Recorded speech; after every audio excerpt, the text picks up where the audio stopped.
আজকে সকালের এই প্রথম ভিডিওটাতে একজন ইন্ডিয়ান সাকিবিয়ানকে নিয়ে কথা হবে। সাকিব ভাইয়ার একজন অন্ধ ভক্তকে নিয়ে কথা হবে যে ভোরবেলায় রাস্তায় বেরিয়ে পড়েছে পোস্টার লাগাবার জন্য, তুফানের পোস্টার। কতটা নিঃস্বার্থ ভালোবাসা থাকলে এটা সম্ভব হয় তোমরাই বলো। কে বলে ইন্ডিয়াতে মেগাস্টার শাকিব খানের ফ্যান ফলোয়িং নেই? কারা বলে এই কথাটা? বন্ধুরা, আজকে আমরা প্রথম এই ভিডিওতে একদম চাক্ষুষ প্রমাণ তোমাদেরকে দেব যে কোন ভাই, এবং এমন একজন ভাইকে তোমরা এই ভিডিওর মাধ্যমে দেখতে চলেছো যাকে তোমরা আগেও দেখেছো এবং খুব স্পেশাল একটা মোমেন্টে, মেমোরেবল একটা ডে হিসেবে তোমরা দেখেছো এই ভাইকে। আমি পুরো বিষয়টাই বলবো, কিন্তু তার আগে তোমাদেরকে বলে দিই যে শিমুল ভাইকে তোমরা নিশ্চয়ই সবাই চেনো। শিমুল ভাইয়ের একটি পেজ ছিল, আমি শিমুল বলছি, তো সেই পেজটি কিন্তু হ্যাক হয়ে গেছে। তাই শিমুল ভাই একটি নতুন পেজ ওপেন করেছে, তোমাদের সকলের সহযোগিতা কিন্তু কাম্য। তাই আমি কমেন্ট বক্সে শিমুল ভাইয়ের নতুন পেজের লিঙ্কটা দিয়ে দিচ্ছি। তোমরা এতদিন যেভাবে শিমুল ভাইকে সাপোর্ট করে এসছো, প্লিজ নতুন পেজটাতেও সাপোর্ট করো, তোমরা ফলো করে দিও, পেজটাকে লাইক করে দিও। এবারে আমরা চলে আসি যে বিষয়টা নিয়ে আমরা কথা বলবো। বাই দ্য ওয়ে, তার আগে তো তোমাদেরকে জানাতেই ভুলে গেছি, ভেরি গুড মর্নিং। আগামীকাল থেকে ইন্ডিয়াতে রিলিজ পেতে চলেছে, ওয়েস্ট বেঙ্গলে রিলিজ পেতে চলেছে তুফান, এবং অলরেডি সাকিব ভাইয়া গতকাল কলকাতাতে পৌঁছে গেছেন সন্ধ্যেবেলা, তোমরা জানো। আর আজকে তিনি প্রেস মিট করবেন। এছাড়াও আরও কিছু জিনিসপত্র হয়তো হবে, তোমাদের জন্য একটা স্পেশাল ব্লগ আনবো, কিন্তু সেটা আজকে রাত্রিবেলার দিকে, এখন নয়। তো সেটাও তোমরা দেখতে থেকো। এখন আমরা এবারে কথা বলি, যে ভাইটিকে নিয়ে কথা বলবো তার নাম হচ্ছে আল আমিন। এবার তোমাদেরকে মনে করাই যে এই ভাইকে তোমরা কিভাবে চেনো। আসামে যখন মেগাস্টার শাকিব খান অনুষ্ঠান করতে এলেন, মনে আছে? জাস্ট এই কয়েক মাস আগে যে অনুষ্ঠানটি করলেন, সেই অনুষ্ঠানে একজন ভাই নিচ থেকে লাফ দিয়ে স্টেজে উঠে গিয়ে শাকিব ভাইয়াকে জড়িয়ে ধরেছিল। মনে পড়ছে এবার সেই ভাইয়ের কথা? আল আমিন হচ্ছে সেই ভাই যে আজকে ভোরবেলায় বেরিয়ে পড়েছে, সে তুফানের পোস্টার লাগাচ্ছে। আর কোন সিনেমা হলে লাগাচ্ছে? দক্ষিণ বারাসাত মহামায়া টকিজ। আমি তোমাদেরকে এর আগেই পার্টিকুলার এই সিনেমা হলটার নাম বলেছিলাম, যে সিনেমা হলটা কিন্তু এখনো পর্যন্ত বুক মাই শোতে আসেনি, কিন্তু আমরা দেখতে পাচ্ছি এই পার্টিকুলার সিনেমা হলটাতে তুফান চলবে। বন্ধুরা, আমি একটা বিষয় বলি, এখনও কিন্তু বুক মাই শো আপডেট হচ্ছে। এই কটা মাত্র হল নিয়ে কিন্তু তুফান রিলিজ হবে এমনটা আমরা আশা করছি না।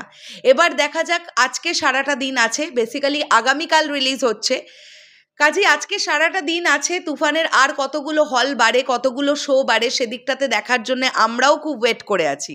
আর একটু ধৈর্য ধরতে হবে। তোমরা আল আমিন ভাইয়ের ভিডিও অলরেডি দেখতে পাচ্ছ, দেখে ফেলো আগে ভিডিওটা, তারপরে আমি কথা বলছি আবার।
কাজেই বলো তো, এই নিঃস্বার্থ ভালোবাসাটার কি কোনো মূল্য আছে?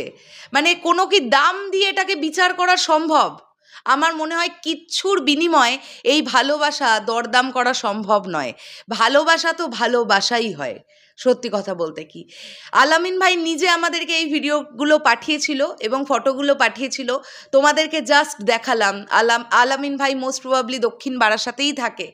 তো সে কিভাবে ভোরবেলায় উঠে তুফানের পোস্টার লাগাচ্ছে, যাতে মানুষ অবগত হতে পারে বলে যে তুফান নামে একটি সিনেমা আসছে এবং যাতে সকলে মিলে দেখতে যায়। এটা একটা খুব বড় উদ্যোগ বলে আমি মনে করি। এরকম নিজেরা এইরকম একটা করে উদ্যোগ নিতেই কিন্তু এটাও প্রমোশন, ডেফিনেটলি এটাও প্রমোশন। যেগুলো আমরা ধারে পাশে মানে ঘটতে দেখছি কলকাতার ধারে পাশে বিরাট বড় বড় হোর্ডিং, সেগুলোও তো প্রমোশন, অবশ্যই সেগুলো প্রোডাকশন হাউসের তরফ থেকে প্রমোশন। কিন্তু একজন সাকিবিয়ান সেও কিন্তু তার মতন করে ছবিটার প্রমোশন করছে, এটা তো মানতেই হবে। কেমন লাগলো এই ভিডিওটা তোমাদের অবশ্যই কমেন্ট করে জানাও। দেখা হচ্ছে আবার খুব শীঘ্রই, বক্স অফিসের ভিডিও নিয়ে আসছি, এছাড়াও আরও অন্যান্য বিষয় নিয়েও কথা হবে। পরবর্তী ভিডিওগুলোতে চোখ রাখতে থাকো। দেখা হচ্ছে আবার খুব শীঘ্রই। তাহলে এখনের জন্যে টাটা।